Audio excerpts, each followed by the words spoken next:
बिस्मिल्लाहिर्रहमानिर्रहीम, अस्सलाम वालेकुम। पाकिस्तान और दुनिया भर में देखने और सुनने वालों को अब्दुल कादिर का सलाम।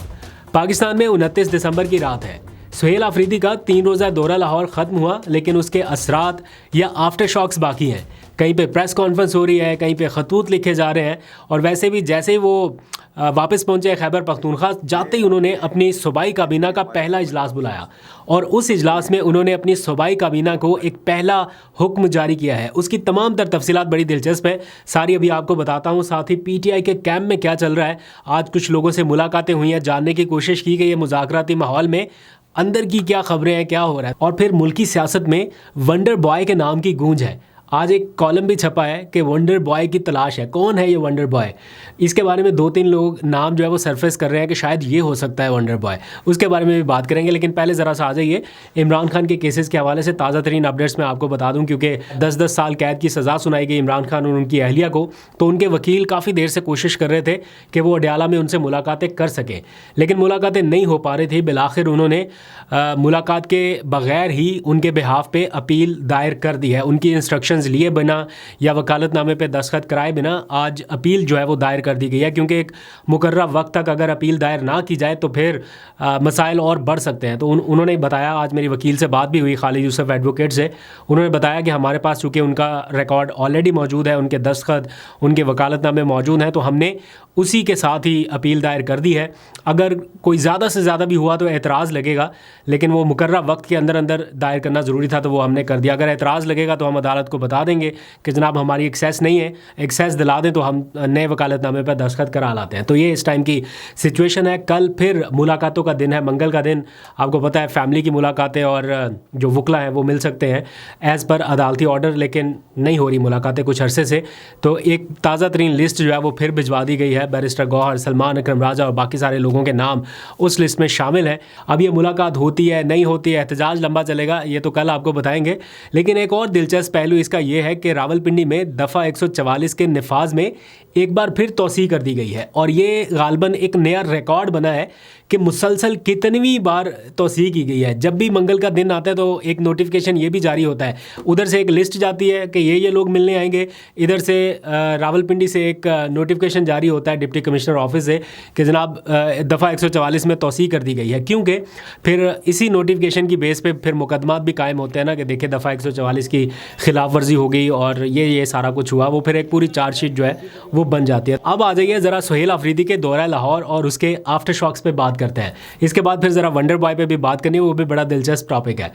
जनाब सुहेल अफरीदी अपना दौरा ख़त्म करके जैसे ही वापस पहुँचे अपने ऑफिस, उन्होंने सूबाई काबीना का इजलास बुलाया। इस इजलास में उन्होंने अपने 3 रोज़ा दौरे की तमाम तर तफसीलात से आगाह किया सूबाई काबीना के अरकान को, और साथ ही पंजाब हुकूमत की जानिब से या इंतज़ामिया की जानिब से बिलखसूस जो रवैया अपनाया गया उसके बारे में उन्होंने एतमाद में लिया। एक शिकवे शिकायतों की लंबी फहरिस्त थी जो उन्होंने वीडियो की शक्ल में सबके सामने रख दी। वो इस वक्त सोशल मीडिया के ऊपर भी उनका बयान चल रहा है कि क्या क्या उनके साथ हुआ।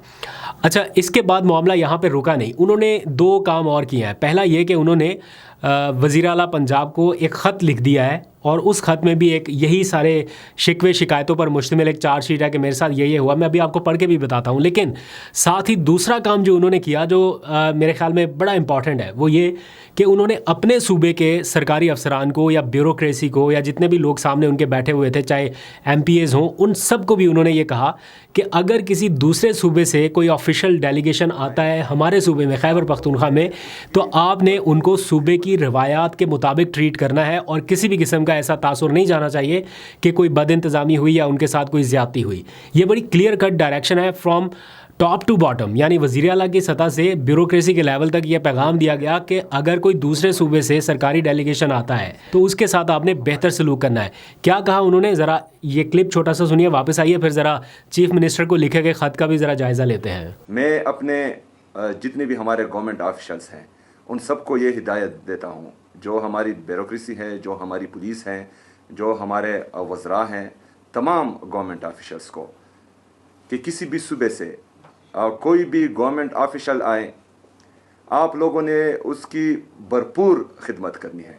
उसको उसकी जो हमारा प्रोटोकॉल है सूबे का, जो हमारी रिवायात है सूबे की, उससे ज़्यादा आप लोगों ने उनकी खिदमत करनी है, उनका लिहाज रखना है और उनको जो है खैबर पख्तूनख्वा में ऐसा नहीं लगना चाहिए कि वो अपने सूबे से किसी दूसरे सूबे में आए हैं। उनको अपनीयत का एहसास होना चाहिए।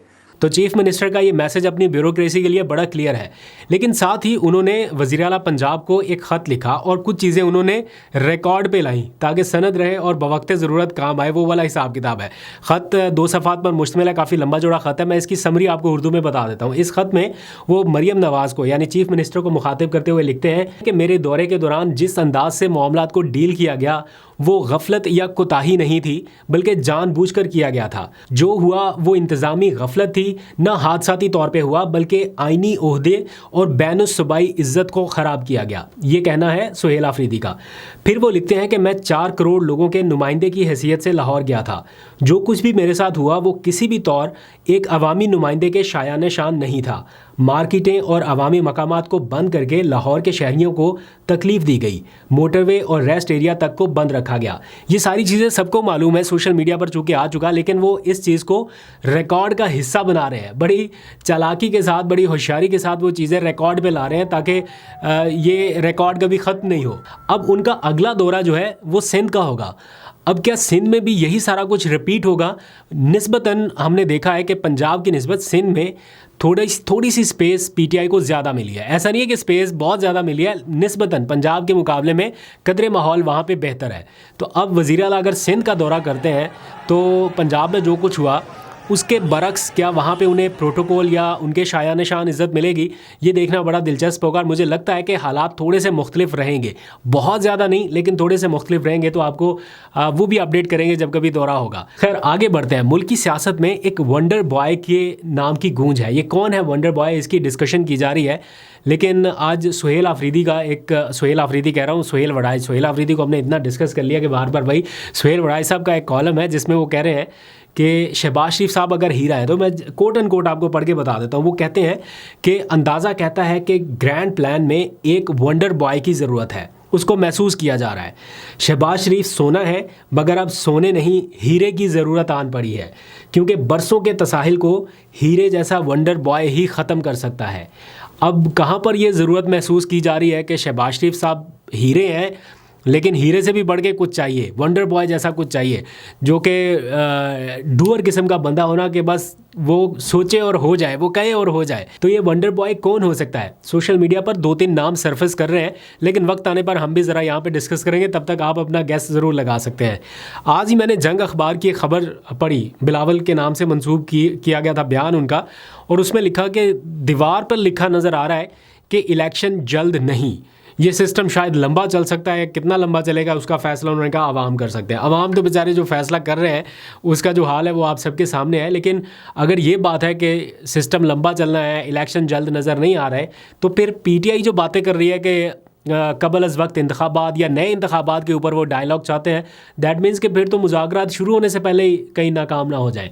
तो आज बहुत सारे पीटीआई के दोस्तों से मुलाकात रही, ये पीटीआई के जो रहनुमा हैं इनसे, क्योंकि वो ईयर एंडेड रिपोर्ट्स बन रही है, तो हम ज़रा उनका पॉइंट ऑफ व्यू भी जान रहे हैं कि 2025 कैसा रहा आपके लिए, 2026 कैसा रहेगा, बहुत सारे ऐसे मौज़ूआत। तो उनसे जब अंदर की बातें जानते हैं कि आपकी नज़र में आपको क्या लगता है, कभी कहते हैं मुज़ाकरात करने हैं, पीटीआई कहती है नहीं करने, तहरीक तहफ़्फ़ुज़ आने पाकिस्तान कह रही है कि करने हैं, तो अंदर चल क्या रहा है?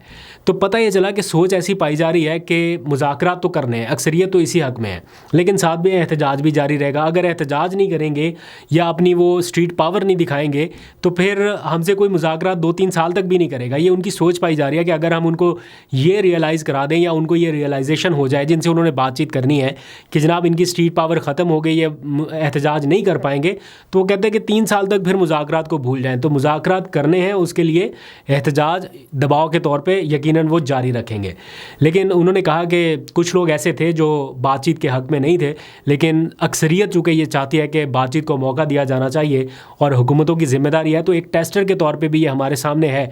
अगर शहबाज शरीफ साहब वाकई समझते हैं कि इस पेशकश से पीटीआई को फ़ायदा उठाना चाहिए या मुज़ाकरात होने चाहिए, तो उन्हें कम अज़ कम ये शो करना पड़ेगा कि उनके पास अथॉरिटी है, और अथॉरिटी को शो करने के लिए उन्हें सियासी लोगों को एक्सेस देना होगी इमरान खान तक। तो वो कहते हैं बेशक हमारी मुलाकात करा दें, चंद और लोगों की करा दें, लेकिन सियासी लोगों की मुलाकात कराएं ताकि मुज़ाकरात आगे बढ़ सके।